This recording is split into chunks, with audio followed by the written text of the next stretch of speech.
This was the tipping point, an Indian missile hitting a military base near Islamabad. The missile attack by India on the Pakistan Air Force bases.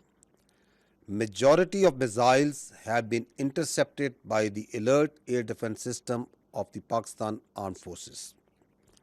The few that have been able to sneak in have not been able to cause any damage to the flying assets of Pakistan Air Force. A short while later, Pakistan's promised retaliation began. Islamabad said it had targeted Indian military installations.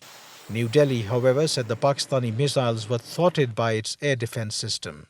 As residents on both sides of the border woke up to exchanges by missiles and drones, international diplomacy was already at work. US Vice President J.D. Vance and Secretary of State Marco Rubio were trying to broker a ceasefire. The big news, however, never came from New Delhi or Islamabad, but from Washington, as President Donald Trump announced the truce on his Truth Social account. 24 hours ago, an all-out war was a real possibility.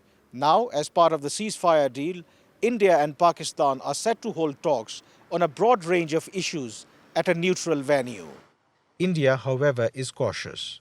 The Director General of Military Operations of Pakistan called the Director General of Military Operations of India at 15:35 hours earlier this afternoon.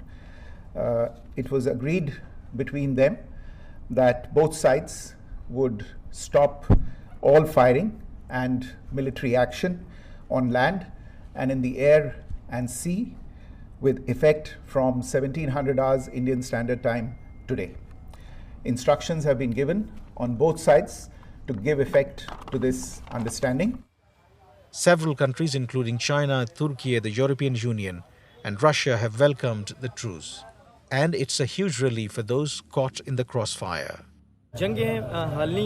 Wars don't solve anything. Peace is the solution. If there is peace, things will be better. The people across the border are also Kashmiri Muslims, and on this side too, they are our brothers. In this shelling, both sides were suffering losses. We are happy that a ceasefire has been announced.